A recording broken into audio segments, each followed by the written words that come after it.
SK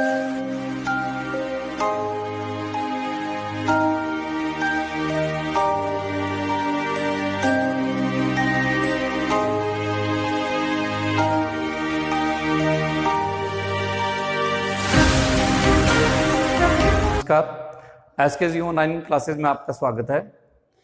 हमने कल की क्लास में आहरण पर ब्याज की गणना करना के संबंध में उसके जो फॉर्मूले दिए हुए थे उसके बारे में आपको समझाया था।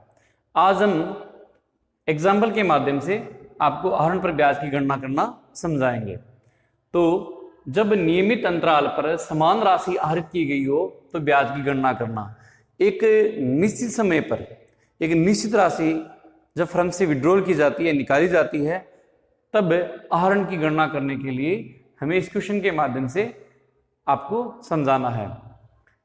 तो जीएसटी एक फर्म में साझेदार हैं। जी प्रत्येक माह के प्रारंभ में 2000 रुपये, एस प्रत्येक माह के अंत में 3000 रुपये एवं टी प्रत्येक माह के मध्य में 1000 रुपये आहरण करता है।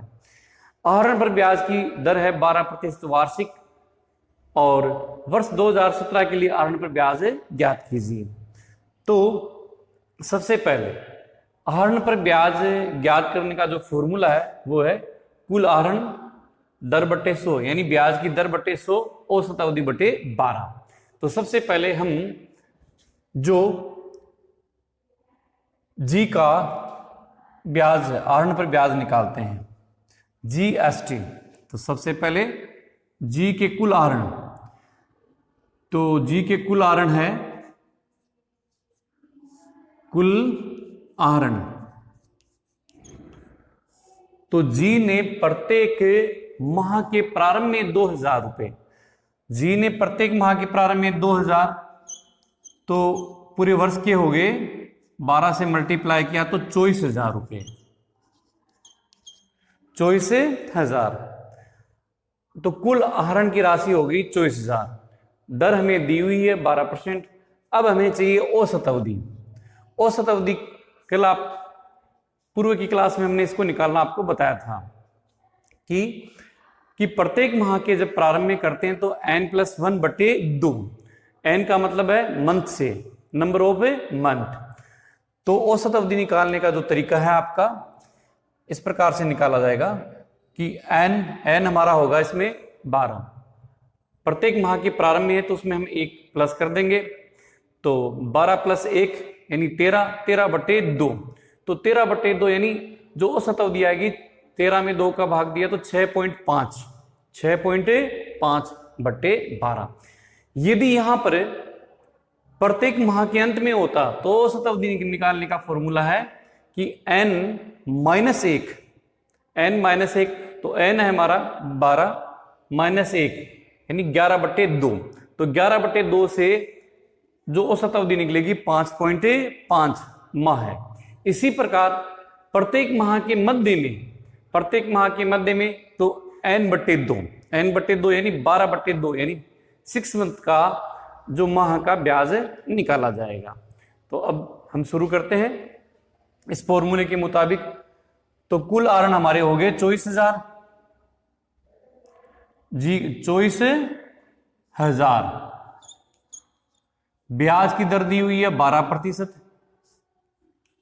12 बटे 100, जो ये रही ब्याज की दर। अब हमें औसत अवधि चाहिए। औसत अवधि प्रत्येक माह के प्रारंभ में है तो यहां पर है 6.5 यानी n+1, 13 बटे 2 से 6.5 ये औसत अवधि बटे 12। तब हम इसका इंटरेस्ट अब हम निकालेंगे। तो 0 से दोनों 0 गए और दशमलव हटाया तो यहां 0, फिर 1 0 से 1 0, फिर 12 से 12 गए, 24 और 65 को जब मल्टीप्लाई किया तो हमारी 1560 रुपये, 1560 रुपये आहरण पर ब्याज के ज्ञात हुए। यानी प्रत्येक माह के प्रारंभ में जब राशि फर्म से विड्रॉल करते हैं तब इस प्रकार से आपको आहरण पर ब्याज ज्ञात करना है। अब आगे है जी के बाद है एस। एस प्रत्येक माह के अंत में 3000 रुपये, प्रत्येक माह के अंत में। तो प्रत्येक माह के अंत में है, तो एस के कुल आहरण, एस कुल आहरण, कुल आहरण, तो इसने ये लिखा है कि प्रत्येक माह के अंत में 3000 रुपए, तो पूरे 12 महीने के लिए विड्रॉल हो गया 36,000, तो कुल आहरित राशि हो गई 36,000, टोटल विड्रॉल हो गया 36,000 यानी 36,000। अब हमें इस पर ब्याज की गणना करनी है। तो कुल आहरण की राशि अब आप देखिए 36,000,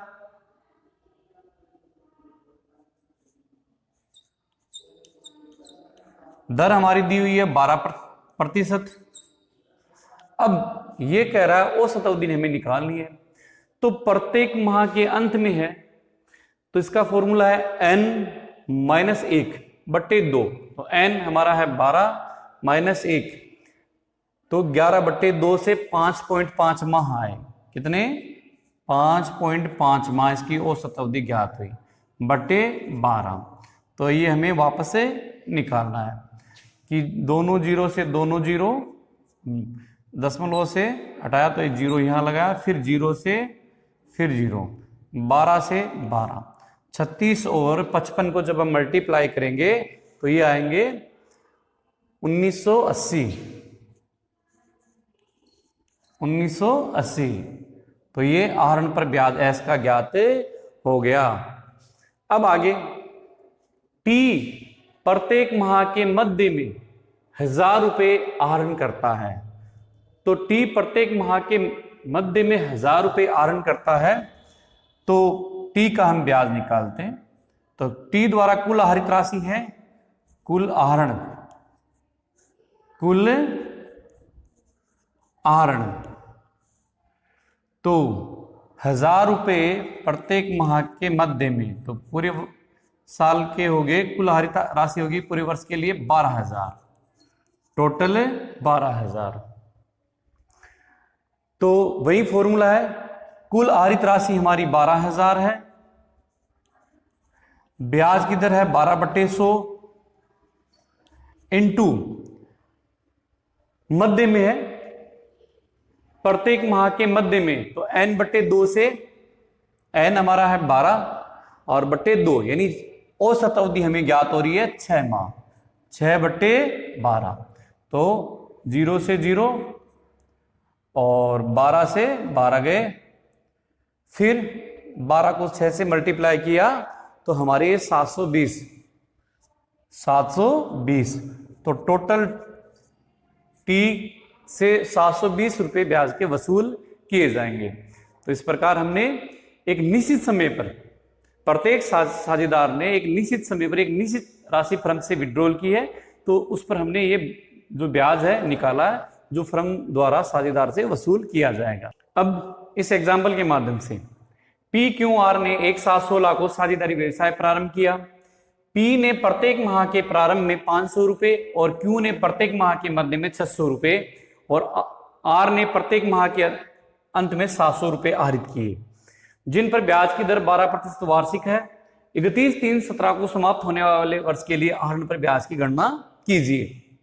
तो सबसे पहले इसने साझेदारी जो व्यवसाय प्रारंभ किया 1/7/16 को है, और जो साझेदारी की अंतिम खाते बनाने की जो तिथि है 31/3/17 है, समाप्त होने वाले वर्ष की तिथि। तो यानी 1/7/16 से 31/7/17 तक जो समय है, अवधि है, वो है 9 महीने की। तो हमें 9 महीने इसने जो आहरण किया है 9 महीने किया है लगातार, एक निश्चित राशि निकाल ली है। तो सबसे पहले P के कुल आहरण,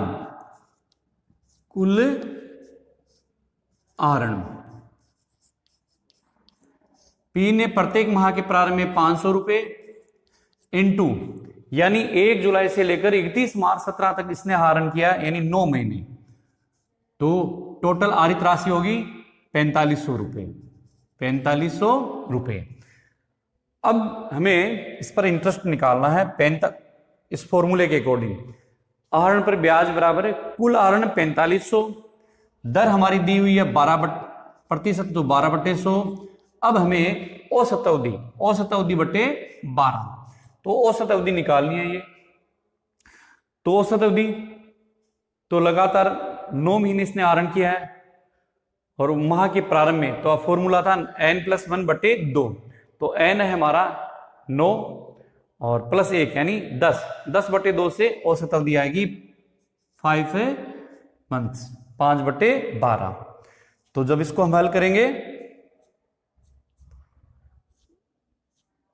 तो ये आएंगे हमारे 225। 45 और 5 को जब मल्टीप्लाई किया तो 225। अब इसी प्रकार क्यों कुल आहरण क्यू के थे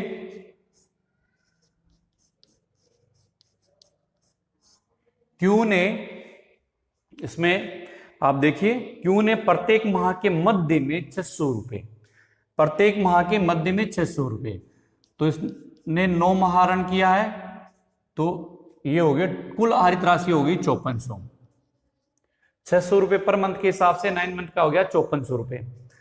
अब इस पर ब्याज की गणना करनी है, तो कुल आहरण की राशि है 5400, ब्याज की दर हमारी 12% है, 12/100, औसत अवधि बटे 12, तो औसत अवधि हमें निकालनी है। तो माह के मध्य में यानी विड्रॉल है क्यों ने प्रत्येक माह के मध्य में, तब n/2 से यहां पर आएगा, n है हमारा 9/2 यानी 4.5, औसत अवधि है 4.5, तो 0 से 0। इसी प्रकार ये दशमलव उठाया तो 0 आ गया एक, तो 12 से 12 हटा दिया, फिर इसमें आपको 54 और 45 को मल्टीप्लाई करना है, 54 और 45 को मल्टीप्लाई करना है, तो ये आएंगे 2430। नीचे हमारा 0 है तो रह जाएंगे 243, ये इसका इंटरेस्ट। अब इसी प्रकार क्यू के बाद में है आर ने प्रत्येक माह के अंत में 700 रुपए आहरित किए, तो आर के कुल आहरण है, देखने कुल आहरित राशि है, तो 700 रुपए इंटू 9, तो कुल आहरित राशि आएगी 6300। ब्याज की दर हमारी कितनी है 12%, तो 12/100, औसत अवधि बटे 12, तो हमें औसत अवधि इसकी ज्ञात करनी है। आर ने प्रत्येक माह के अंत में, तो फॉर्मूले के अकॉर्डिंग n-1/2, n है हमारा 9 -1 यानी 8/2 से आएगा, औसत अवधि आएगी 4 माह। कितनी आएगी 4 माह। अब इसको हमें हल करना है, तो 0 से 0 हटा दिया, 12 से 12 गए, फिर 63 को 4 से मल्टीप्लाई किया तो ये आ जाएंगे 252। 63 को 4 से मल्टीप्लाई किया तो 252। ये आहरण पर हमने इस प्रकार से ब्याज निकाला है। इसमें तो पूरे वर्ष, पहले वाले इस क्वेश्चन में पूरे वर्ष विड्रॉल किया है, इसमें इसने व्यवसाय 1/7/16 को प्रारंभ किया था, तो विड्रॉल किया इसने 9th मंथ, तभी यहाँ आपको औसत अवधि उस हिसाब से निकालनी है। और पूरे वर्ष जब विड्रॉल करते हैं तो प्रत्येक माह के प्रारंभ में जब राशि आहरित की जाती है तो 6.5 माह का ब्याज निकाला जाता है, और अंत में है तो 5.5, और मध्य में है तो 6 माह का। और इसमें आपको फॉर्मूले के अकॉर्डिंग औसत अवधि आपको निकालनी है। RST एक फर्म में साझेदार हैं, प्रत्येक साझेदार ने 1/1/17 से 30/6/17 तक 2000 रुपए प्रति माह आहरण किया। आहरण पर ब्याज की दर 10% वार्षिक है। R प्रत्येक माह के प्रारंभ में, S प्रत्येक माह के मध्य में और T प्रत्येक माह के अंत में आहरण करता है, और आहरण पर ब्याज की राशि में ज्ञात करनी है। तो सबसे पहले आर के कुल आहरण, कुल आहरण। तो आर ने इसमें ये लिखा है कि प्रत्येक साझेदार ने 2000 रुपये प्रति माह, तो 1/1/17 से उन्होंने विड्रॉल करना प्रारंभ किया, राशि निकालनी प्रारंभ की है, और 30/17 अर्थात 6 महीने, तो 6 महीने विड्रॉल किया है, तो टोटल 2000 रुपये प्रति माह, तो 6 महीने का हो गया, इसका हो गया 12,000, तो कुल आहरित राशि है 12,000। ब्याज की दर हमारी जो क्वेश्चन में दी हुई थी वो है 10% वार्षिक है, 10% वार्षिक, 10/100। अब अवधि बटे 12, औसत अवधि बटे 12, तो औसत अवधि अब आपको निकालनी है। तो नंबर ऑफ मंथ्स कितने हैं, यानी लगातार 6 महीने तक एक निश्चित राशि निकाली है, तो n+1, तो इसका n+1/2, तो लगातार आपको 6 मंथ इसने राशि निकाली, 6+1 तो 7/2, यानी औसत अवधि आएगी इसकी 3.5 माह है। तो यहां पर हम लिखेंगे 3.5 माह है। ठीक है, अब आप इसको अपन हल कर लेंगे। 0 से 0 दशमलव हटाया तो यहां पर 0, फिर 10 से 10, फिर 12 का इसमें भाग दिया तो यह है 10, तो यहां पर जो ब्याज की राशि में ज्ञात होगी वो आएगी 350 रुपये, 350 रुपये। इसी प्रकार अब एस के कुल आहरण, एस के कुल आहरण, कुल आहरण, तो एस ने यानी प्रत्येक ने 2-2 रुपये निकाले हैं, तो 6 मंथ के हो गए इसके भी, इसने ये इसके भी 6 मंथ यानी 12,000 रुपये की राशि, तो टोटल विड्रॉल राशि है 12,000। दर है हमारी 10/100, ब्याज की दर है आहरण पर 10% वार्षिक, औसत अवधि बटे 12, तो औसत अवधि हमें निकालनी है। तो अब आप देखिए हमने एस का, तो एस ने मध्य में, तो मध्य का फॉर्मूला है n/2, तो n/2 से अब आप देखिए n/2, तो n हमारा आएगा 6 महीने, 6/2, यानी औसत अवधि आएगी 3 माह है, 3 माह, ये होगी 3.5 माह है। तो यहाँ पर 3 माह आएंगे, तब जब इसको हल करेंगे तो आप देखिए, फिर अब आप 12 से इसमें भाग दिया तो 100, ये इसका जो ब्याज निकला है वो 300 रुपये, ब्याज निकला है 300 रुपये। इसी प्रकार टी प्रत्येक माह के अंत में, तो टी के कुल आहरण है, कुल आहरण, तो 2000 × 6, तो कुल आहरण की राशि है टी की 12,000, और दर है 10% वार्षिक, तो 10/100। टी ने अंत में किया प्रत्येक माह के अंत में, तो यहां औसत अवधि बटे 12, तो हमें औसत अवधि ऐसे निकालनी है। अंत में होता तो n-1, प्रारंभ में होता तो n+1, और मध्य में होता तो n/2, तो n है 6 - 1/2, यानी 5/2, यानी 2.5 माह है। औसत अवधि आ गई 2.5 माह है। अब दशमलव हटाया, 0-1 हमने यहाँ लिख दिया, फिर 1-2, इस 0 से ये 0, फिर 12 का इसमें भाग दिया तो 10, तो ये आ गए 250 रुपये। कितने? 250 रुपये। तो इस प्रकार इस क्वेश्चन में हमने देखा कि इसने 6 मंथ तक यानी 6 माह तक विड्रॉल किया है, एक निश्चित समय के बाद एक निश्चित राशि निकाल ली है।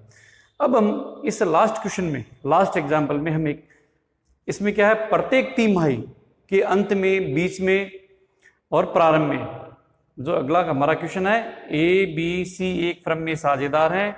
ए ने प्रत्येक तिमाही के प्रारंभ में 3000 रुपये, बी ने प्रत्येक तिमाही के मध्य में 4000 रुपये और सी ने प्रत्येक तिमाही के अंत में 2500 रुपये आहरित किए। दर 12% वार्षिक है। 31/3/17 को इनके खाते तैयार किए जाते हैं। तब आहरण पर हमें ब्याज ज्ञात करना है। तो ए के कुल आहरण है, ए के कुल आहरण इसमें लिखा है ए ने प्रत्येक तिमाही के प्रारंभ में 3000, तो हर 3 महीने से 3000 रुपये विड्रॉल कर रहा है, तो साल में 4 बार फर्म से पैसे आहरित करेगा, यानी फर्म से 4 बार पैसे निकालेगा। तो कुल आहरण की राशि होगी 12,000। दर हमारी कितनी है, इसमें दर हमारी दी हुई थी 12%, तो 12/100। अब औसत अवधि बटे 12, तो औसत अवधि इसमें कैसे निकलेगी, तो प्रत्येक तिमाही के प्रारंभ में तो n+1 का फॉर्मूला है, तो यहां पर n+1/2, n हमारा हो गया 12 + 3 यानी 15/2, तो औसत अवधि आएगी 7.5 माह है, 7.5 माह है। तो यहाँ पर औसत अवधि लिखी जाएगी 7.5 माह है। तो इसको हल किया तो 0 से 0 दशमलव हटाया तो 1 0 यहाँ लाए, फिर इस 0 से ये 0 गया, फिर इसके ये 12 से 12 गए, फिर इसको और इसको मल्टीप्लाई किया तो ये अपने आ जाएंगे आपके 900 रुपये। आर ब्याज के आगे 900 रुपये। अब बी का देखते हैं। बी के कुल आहरित राशि है, कुल आहरण थे, तो बी का आप देखिए, बी प्रत्येक तिमाही के मध्य में 4000 रुपये, तो मध्य में 4000 रुपये विड्रॉल कराया तो साल में 4 बार विड्रॉल करेगा, तो टोटल आहरित राशि है 16,000। ब्याज की दर है 10%, 12/100 इंटू अब इसमें मध्य में है तो n/2, तो n/2 से हमारे 12/2 यानी 6 माह, 6 माह, औसत अवधि आएगी 6/12, तो टोटल 0 से 0, 12 से 12, तो ये आ जाएंगे 960 रुपये हमारे, 960 रुपये। अब सी के कुल आहरण, कुल आहरण, तो सी के देखिए, सी प्रत्येक तिमाही के अंत में 2500 रुपये आहरित करता है, 2500 रुपये आहरित करता है, तो सी की कुल आहरित राशि होगी 4 महीने की 10,000 और हमारी दर है 12%। लेकिन सी औसत अवधि बटे 12, तो औसत अवधि इसमें देखिए सी प्रत्येक तिमाही के अंत में, तो हमारा फॉर्मूला है अंत में है, तो उसमें आपको ऐसे निकालना है n-1/2, तो n है हमारा 12 - 3/2 यानी 9/2 से यहाँ आएगी 4.5 माह है, तो यहाँ 4.5 माह, तो ये हम जब दशमलव उड़ाया तो 0 नीचे लिख दिया, फिर इसको हल किया 0 से 0, 12 से 12 गए, तब ये 450 रुपये की अमाउंट हमें ज्ञात हुई। इस प्रकार हमें जो एक निश्चित समय के बाद जब हम निश्चित राशि निकालते हैं तो इस प्रकार से हमें ब्याज की गणना करनी है। इस क्वेश्चन में 31/3/17 को समाप्त होने वाले वर्ष के लिए ए ने वर्ष के दौरान 20,000 रुपये आहरित किए, वह बी ने 2,000 रुपये प्रति माह आहरित किए। आहरण पर ब्याज की दर 10% है। यहां पर यह देखने वाली बात है, दर के आगे वार्षिक या प्रतिवर्ष शब्द जब नहीं लिखा गया हो तो ब्याज की गणना पूरे वर्ष के लिए की जाएगी। इसमें समय फैक्टर को ध्यान में नहीं रखा जाएगा, समय को ध्यान में नहीं रखा जाएगा। जब दर के आगे वार्षिक या प्रतिवर्ष शब्द नहीं लिखा गया हो तो ब्याज की गणना पूरे वर्ष के लिए की जाएगी। आहरण पर ब्याज की राशि ज्ञात कीजिए। तो सबसे पहले इसमें अब आपको देखना है ए के जो ए द्वारा आरित की गई राशि है 20,000 रुपये आरित किए गए। तो वर्ष के दौरान 20,000 रुपये आरित किए गए। दर हमारी है इसमें दी हुई है क्वेश्चन में 10/100। तो इस पर आहरण पर ब्याज निकलेगा 2,000 रुपये, 2,000। अब बी ने प्रत्येक माह बी ने 2,000 रुपये प्रति माह राशि फर्म से विड्रॉल की। तो 2,000 रुपये प्रति माह, तो पूरे कुल आहरित राशि होगी 24,000। कुल आहरित राशि होगी 24,000। अब दर 10% है, लेकिन दर के आगे वार्षिक या प्रतिवर्ष शब्द नहीं लिखा गया है, तो इसलिए आगे समय को ध्यान में नहीं रखा गया है। तो इसका जो ब्याज निकला 2400 रुपये। इस प्रकार हमने आज आहरण पर ब्याज की जो राशि निकाली जाती है वो आपको समझाई। नेक्स्ट क्लास में अब नए बिंदु के बारे में आपको समझाएंगे। तो इससे पहले आपको इसका दोहरान करना है एक बार।